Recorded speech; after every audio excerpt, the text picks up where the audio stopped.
Oh, we never decided who was it. It's your week. It's mine? Oh, boy. Hello and welcome back to Madmen with a Box. We're so prepared for today, for our live stream with the news and the topic. You know how it goes. For once though, even though we messed up this opening, we're on time. Well, that's all right then. No, that's not all right then. No, it's not all right. It's never all right. How dare you? But I'm here. Why didn't I should change that. I am OZChris. I didn't vote for the Zorgoloff. I am, though, enemy of the madmen. You are certainly our enemy today. Yes. And beside me, I'm ProfPixel. This is our 82nd live stream, and somehow Jesus Christ, we still 82. Will we do something special for 100? Probably not. At this point, who knows? Imagine if Jimmy got a lower taper fade. Imagine if Jimmy actually turned up to these. That would be That'd be fun. Surprise. That would be a surprise, you know. Which Jimmy though? To be fair, I didn't invite him because it's Big Finish and he typically avoids those. Much like me with his comedy shows, I typically avoid them. No, we're talking about the other Jimmy. Oh, exactly. But Boys, when am I coming back put you on right now? We'll put you on right now. At this point, we'll send you a link. I don't know. Freaking now. Well, I'll have to get in contact with you, Connor. It would be something good, something really good. I thought I was supposed to come on. We're going to do that whole big Aussie YouTubers doing the 5 Doctors, but that never came around. It's because you were the Tom Baker.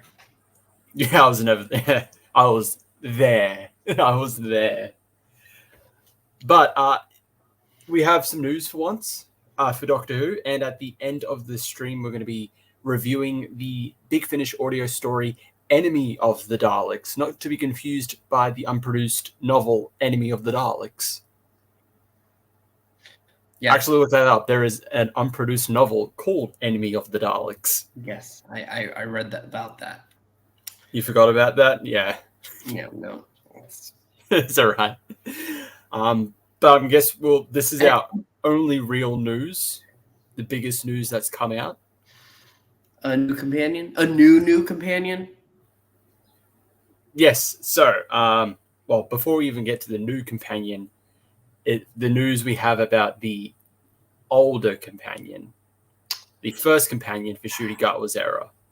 So, reportedly, Millie Gibson has been, quote-unquote, dropped from Doctor Who, leaving after 1 season or having a minimal role in season 2. It's been they're not agreeing on what it is. She is either dropped or for only having 1 season, or she has now got minimal presence in the 2nd season. Actually, who was it? William Who on Twitter said that according to the Mirror, Millie Gibson will not be returning for Doctor Who season 2.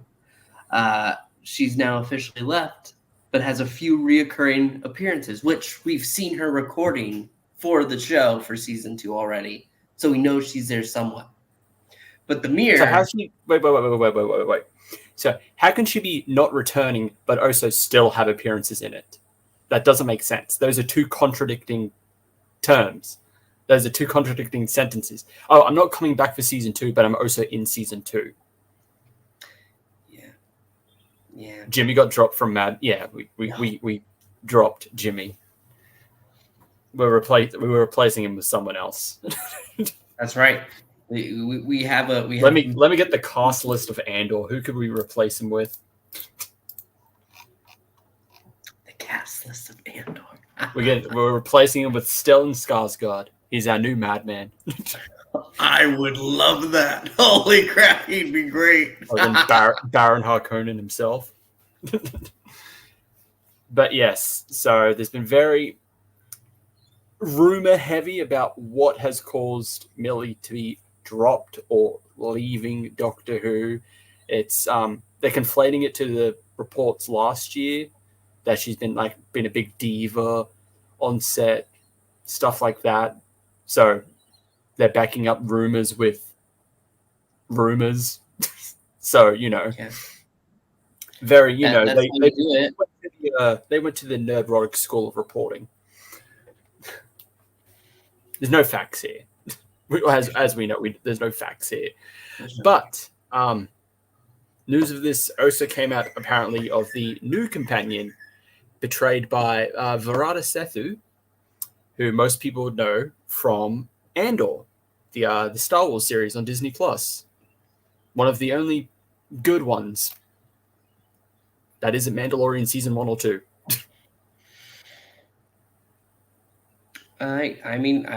She's a good actress.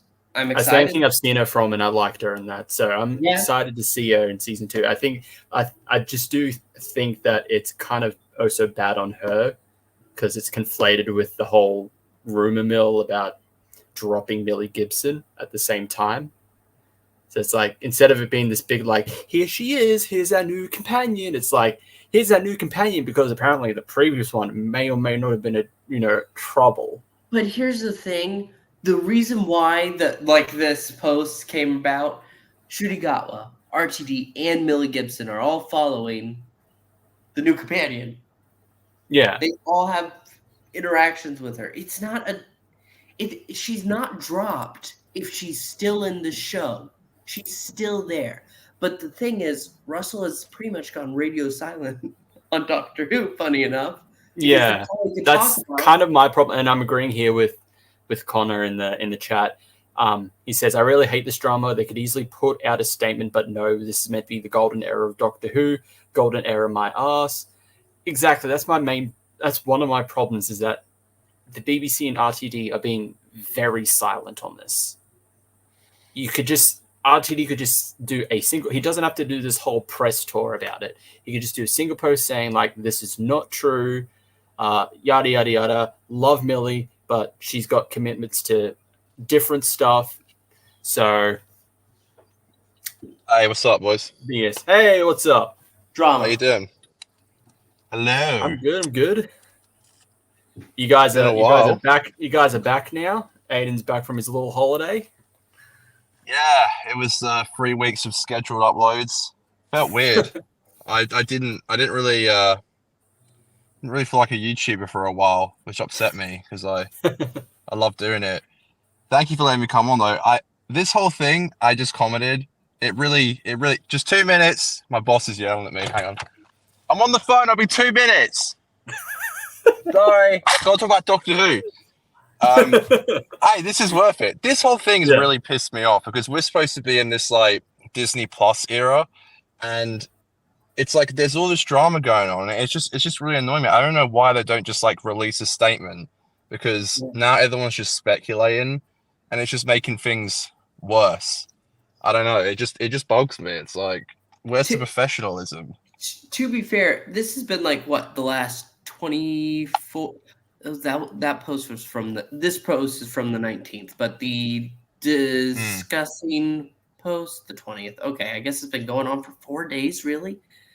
Yeah. I'm moving, so I'm just discombobulated. It doesn't feel like that long. But I don't know why they just don't put out a statement saying she is literally returning. Yeah, if it's not true, why doesn't someone just say, this isn't true? Just Millie is just leaving because she's got work elsewhere.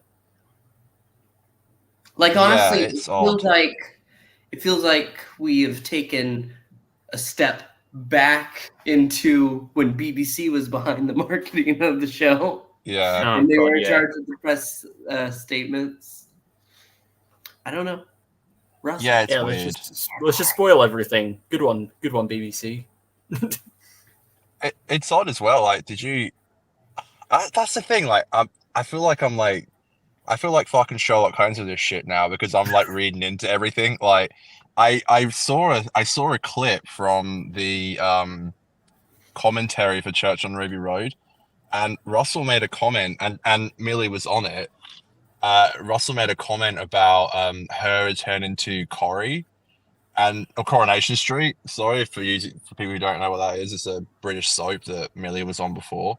And I was like, is this like, and that was filmed in October. And I was like, is this like a little dig that Russell's like throwing out there? It's like, hey, you're going back to the little British low budget sitcom if you keep acting like you are. I don't know. I'm like reading into this shit. I'm like, is that what he was trying to say? Like, was it a little dig? Like, we know that Eccleston did like press tour after he was dropped, so he still had to put on a happy face, you know. So maybe she'll have to do this for the promotion of season 1, you know. I mean, when I saw that clip too, it didn't read like a dig to me. It just didn't. Like, I don't get that vibe. I don't get like Christopher Eccleston's situation is fairly specific to him, and I just don't. She could be putting on a happy face. Maybe that's why she's following along. Maybe that's why she's doing it. But I mean, Shooty posted literally the day before that article came out. What was it? My Little, and it was it was the star sign, yeah, or whatever. Yeah. It was just out of nowhere, and then suddenly, June. Yeah. And it's coming from the Mirror. Everybody's quoting the Mirror because the Mirror is just, oh God. And like everyone's agreed that like the Mirror is not the best source, so why everyone is just suddenly deciding, actually, no, this is very credible. All of a sudden. Because there's no other Doctor Who news. It's literally dried up. And this is the biggest thing they can talk about. Yeah. Since Christmas, it's dried up, and this is all there is. It's crazy that we're. Sorry, go ahead. No, I was saying we went from being spoon-fed information every day to nothing. Yeah. It's just I think this is the weird thing that they're nearly finished filming season 2, I think, or like halfway through or something. I don't know. But it's like, yeah, we're gonna. By the time season 1 airs, they probably would have wrapped filming season 2, and it's like. We already know that we'll probably already know that Millie's leaving, and it's like we know that, but we haven't even seen her first season yet. I just think that's a bit weird. It's just odd to me. It's like we already know, but we haven't even seen her full season yet. It's just, I don't know. I wish it was a bit more spread out. Like, I'm liking that we're getting Doctor Who is back. We're getting stuff after such a long wait, but it was just months of getting so much. And then now it's like a five month just silence, as far as we know.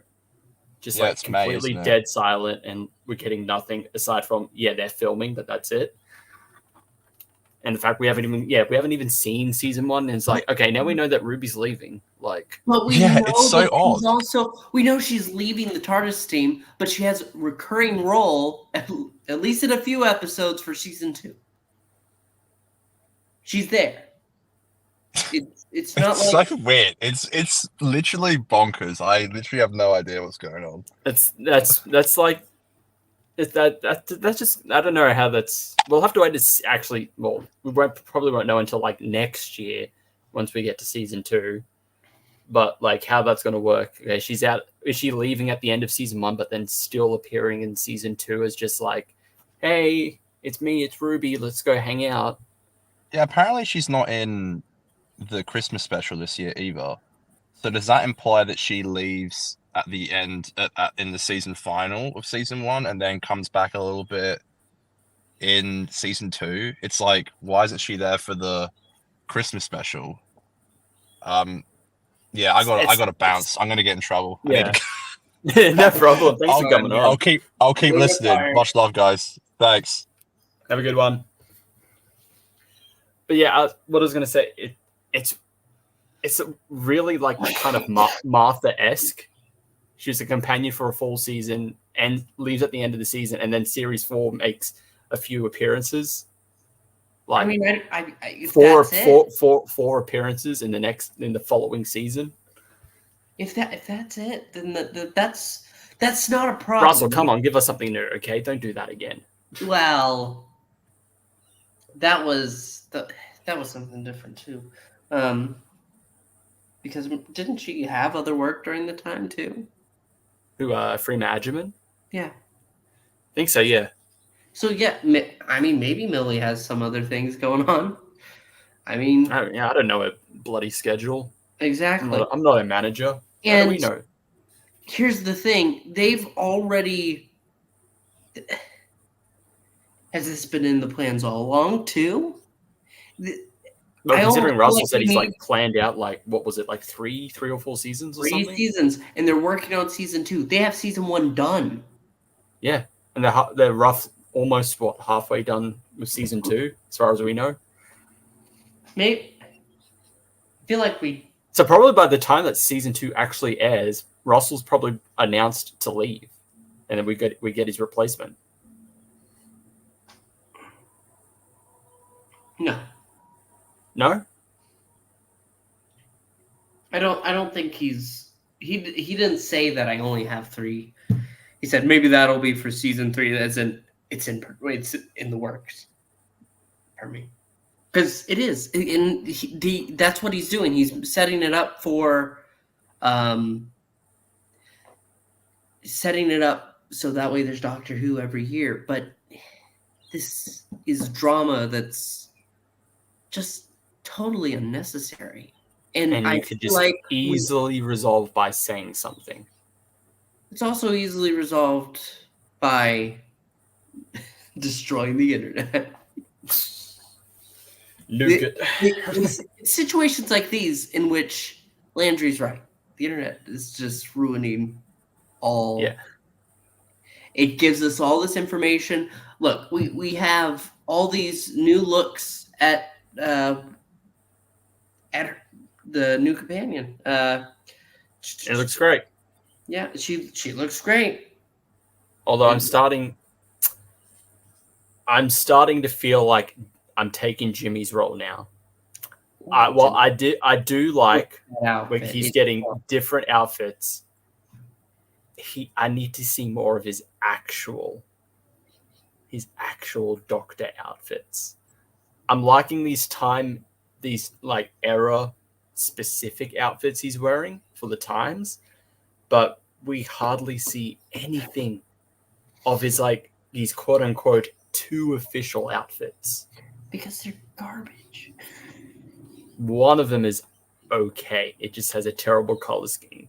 The main one he wore for the Christmas special is his better one.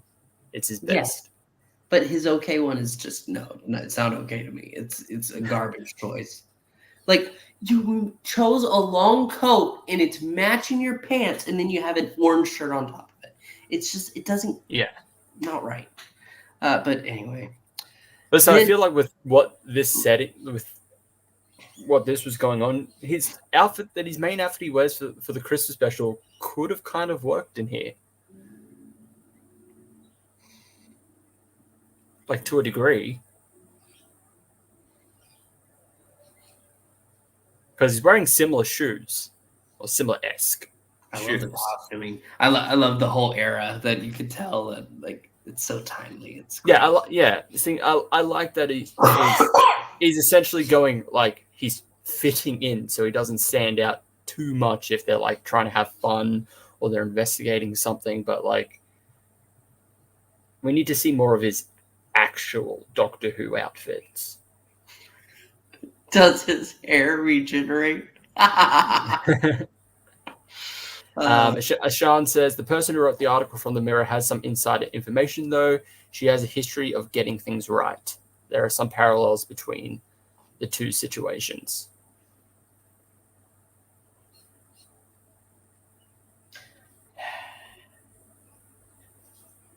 Well, I'm going to have to take Landry's statement on this. We don't know anything about what's going on back there.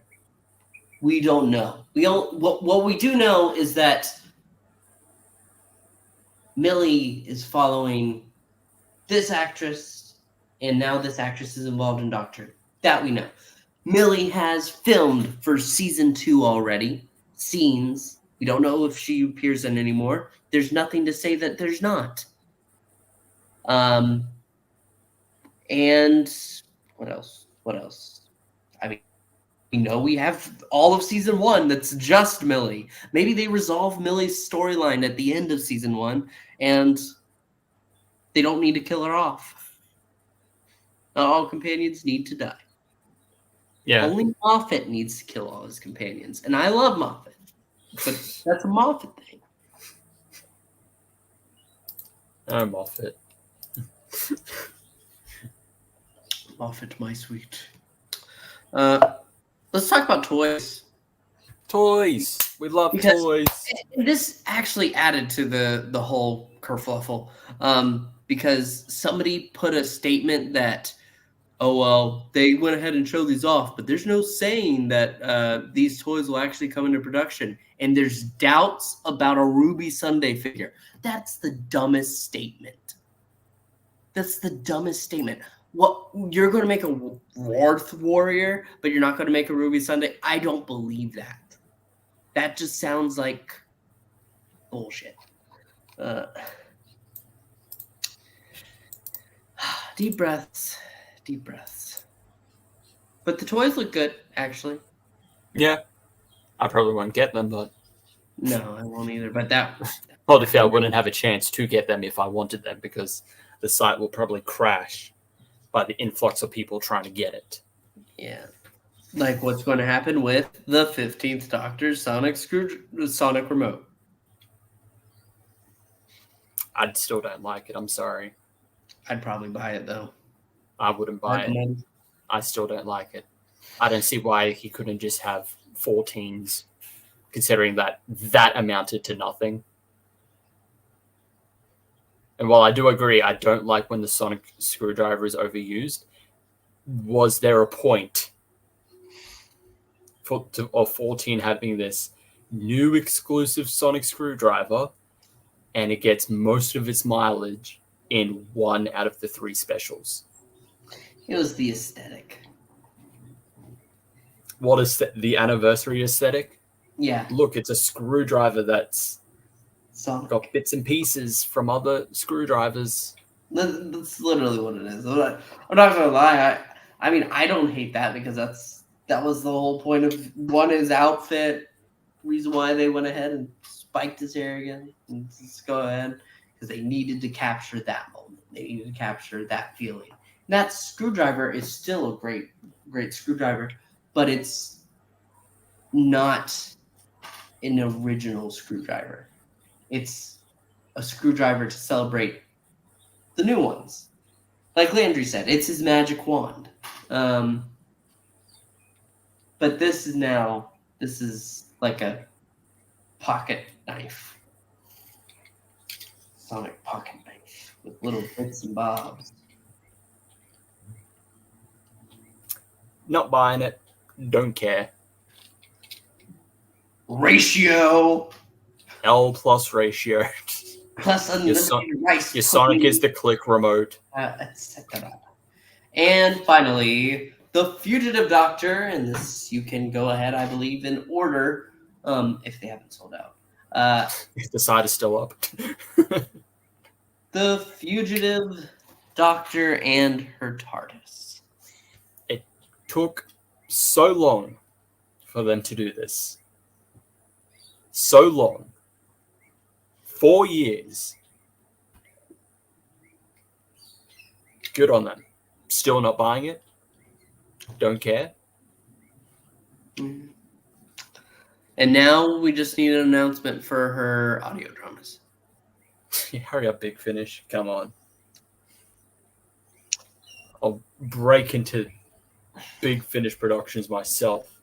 Where's Leak Nicholas Briggs? Just need a Where? USB drive. I'll download all of it. Sneak back out. But yes, that is all of the news. That's mainly drama. Doctor Who, you utter bastard!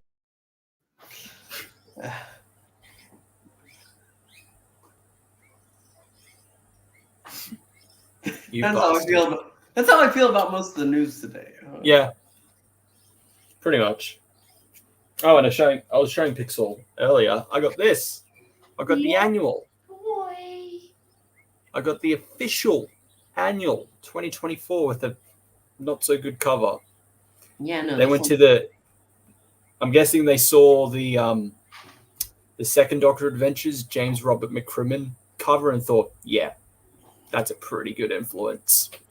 What if we just have two people on the cover and call it a day? I've looked through a little bit of it. Anything neat? No. Some new things. You can make your own screwdriver. Design a new sonic screwdriver. You can't see it properly, but it's an outline.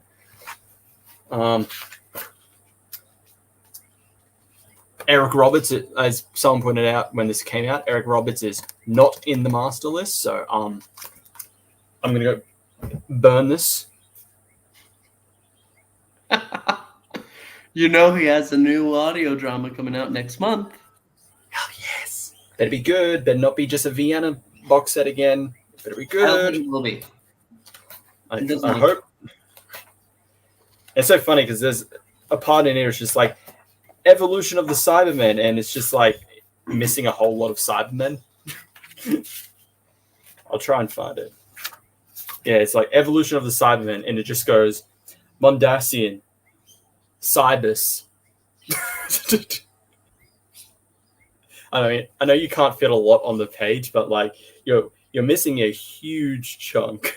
You're missing a very huge chunk. Same with the Daleks. Like first ever RTD. Yeah. First era RTD Dalek sec. Your favorites, which are The Paradigm Reborn. Then the defense one, then the updated defense one, and then back to the RTD. We're back, boys. But does it have the turret gun? Yes, the turret. It's the extermination. It's the death squad. Which I saw someone point out. Daleks having a death squad makes no sense because they are all death squads. Why would they need? They're just feeling in a goofy mood, man. They're just why? They're just in a Daleks having ranks makes sense. Them having a death squad when they are all That's right. want to fucking kill everything.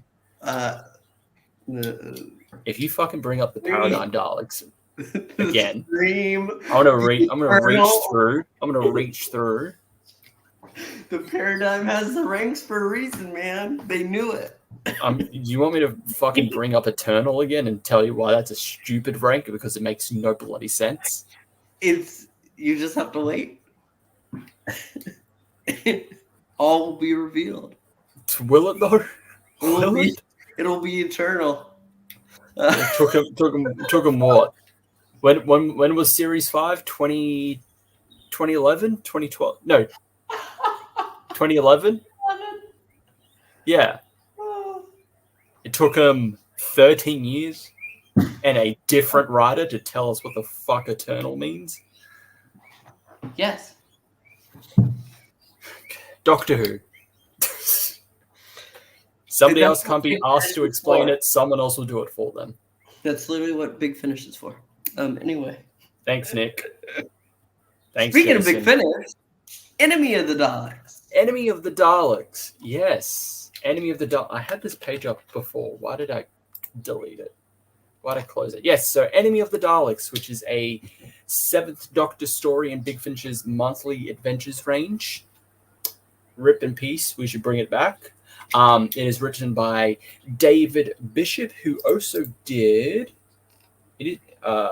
He's written for the past Doctor Adventures novels, the 8th Doctor Adventures novels, and he did one of the Doctor Who Unbounds, Fall Fathom 5, which I haven't listened to yet. I haven't listened to a lot of the Unbounds. I probably should.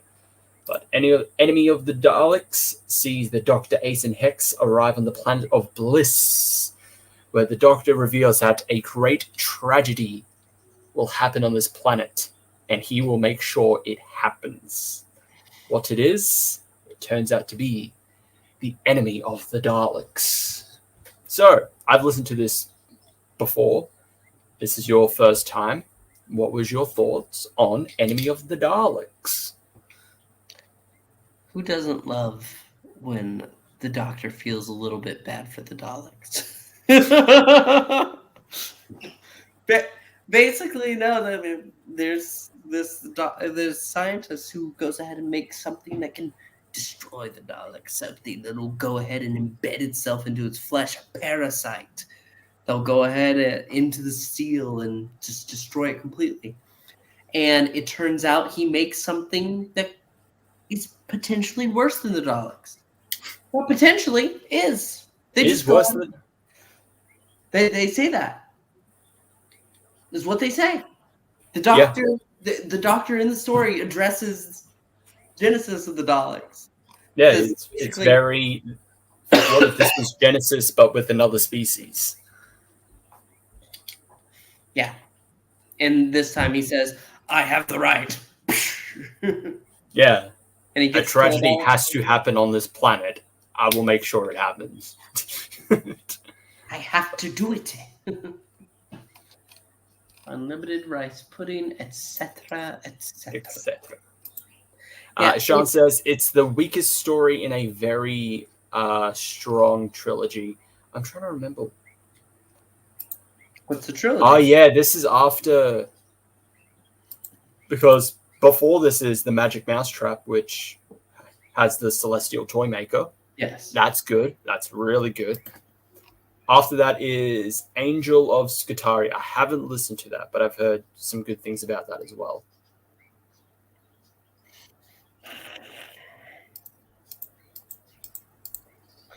No, this has a lot. I feel like if this is the weakest story, then yeah, it's a very strong trilogy. You just said it's solid. You have a story that makes you like you hate Daleks. We all hate Daleks. They're little cans of hate. That's what makes them so lovable. Lovable is a strong word, but yeah. Lovable is a strong word, but that's what makes them so iconic. Just these little cans of hate in space that you can go ahead and, oh man, I want to see another episode of this. And this one, like, this isn't a new trope with the Daleks. Creating something that can defeat the Daleks. Creating something that one can defeat the Daleks, one that can make it to the point where it's asking for mercy. Yeah, I thought Daleks didn't have a concept. The concept of mercy. I don't. You do. I mean, yeah, that's all I could say. It's really solid. I'm a little distracted because of something we're going to review later, though. Yeah. Sean says, I prefer the Magic Mousetrap and the Angel of Skutari, but doesn't mean that this is a bad story. It's still an entertaining, solid, based on the Siege story, 8 out of 10. Yeah, I'd have to agree. I didn't know this. I just randomly listened to it. I didn't know that it was part of this trilogy. But yeah, I really enjoyed the story. I thought it was great. It's so good. It's really good. Seventh Doctor knows something bad is going to happen, and he has to make sure it happens. So he's kind of keeping... It's not even just like him keeping his companions in the dark. He knows something bad has to happen, but the problem is he doesn't know what it is. He just knows that it has to happen because that is history. Yeah. So it's him finding it, him learning what is actually going on. And yeah, it's a really good... It's an entertaining, solid... Yeah, your classic base under siege story. What they call the Kishbaya, I think they were called the enemy of the Daleks. The thing that those little bug things. You didn't. Kisabia. That's what they are. Kisabia, yes. Yeah, I think they were great. They were menacing. Their creator, very very Davros-like, to the point that is pointed out like you're kind of like Davros. in this situation, No, creating this. Not quite. He's not quite like Davros. Because Davros is not willing to die for the Daleks. Not This really. one is. He is. Toshio Shimura is very willing and wants. You don't view me as worthy. You don't love me as your creator. Okay, then go ahead and lay eggs inside of my chest cavity, right here, please. That will kill you. Yes, but I'll be a part of the next generation. That's what I want. Bye-bye. Yes. Okay. But yeah, I really like the story. The soundtrack. I hate it. The soundtrack Oh my do this. God. Why is every single soundtrack for the Seventh Doctor's adventures just so god awful? The soundtrack Terrible. is very apparent in this release. It is bordering on jarring. I don't hate it. It's just very obvious. It doesn't particularly meld well. It's just it is something that exists and it is just there. To the point where it's like I kind of like this. It just I don't know. No. I was fine with it. It's just very jarring at parts when it's like changing between scenes and it's like it's like okay, calm down. It's just a person walking somewhere. Calm down. No, what would you rank Enemy of the Daleks? 8 is a decent number. I think I might just go 7.5. Just a little bit. Just because, I don't know. When it comes to bug races, I kind of lose interest. Same thing with Star Wars. You don't like Tyranids? No. The Zerg? You get to the Geonosians, I'm just like, oh god. I'm sorry, Clicky No, Boy. I don't care for Tyranids, so Yeah. Just bug races in general just don't interest me. That's my main problem. You'd have a terrible time watching A Bug's Life. Those are actually You're just sitting there and just constant. No, that's different. Oh, there's more. I'm not against bugs. I'm against bug aliens. Alien bugs.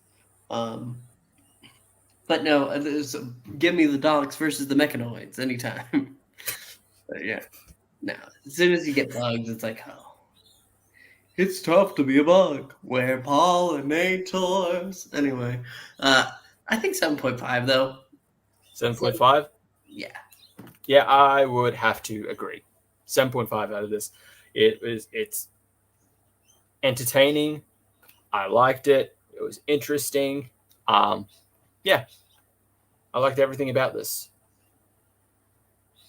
Yep. Not really much to say in there. It's a solid story. Yep. That is pretty much all there is to say about it. Yeah. The cover, very interesting because they used I don't know which came first because there's a exclusive audio story called The Four Doctors. And the cover is literally the same style. Yeah. I'll have to.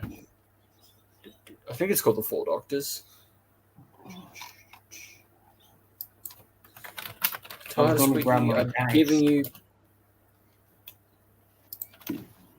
giving you the actual name. Please just help me, bro.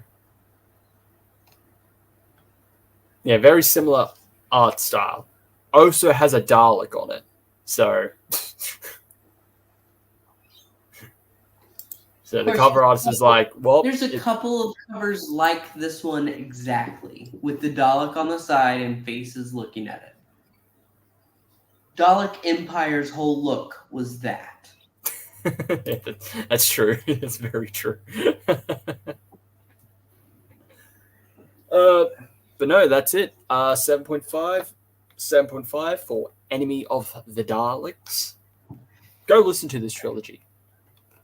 Do it Especially now. Magic Mousetrap. Magic Mousetrap is... If you like a good toy maker story, Pixel, calm down. Easy, boy. Sit back. Sit back. I'm going to do that for Fugitive next. No, you don't. No, you fucking dare. But thank you all. Newton's watching.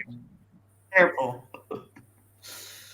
Thank you everyone for tuning into the live stream. Thank you to Connor from 50% for dropping in for a bit. Always good to have some of the boys over. Hopefully we'll get them back. Happy one day. belated 90th birthday to Tom Baker. Yes. Another day where we see Tom Baker trending and it's like, no, don't you fucking don't give me a heart attack now. I swear to God. But yes, happy birthday to old Fourth Doctor himself. We're going to go off to record a review, which will be coming out sometime this week or next week. So stay tuned in for that. For a review of Fugitive of the Daleks. Yes, it's Dalek Mania in Madmen with a Box, and Professor Pixel can't contain himself. I can't. I love Daleks. Do not lower your camera, please. Please, God, do not lower your camera. Okay, we get it. You love Dalek. Good night. ALLONS-Y, Geronimo. Rice pudding.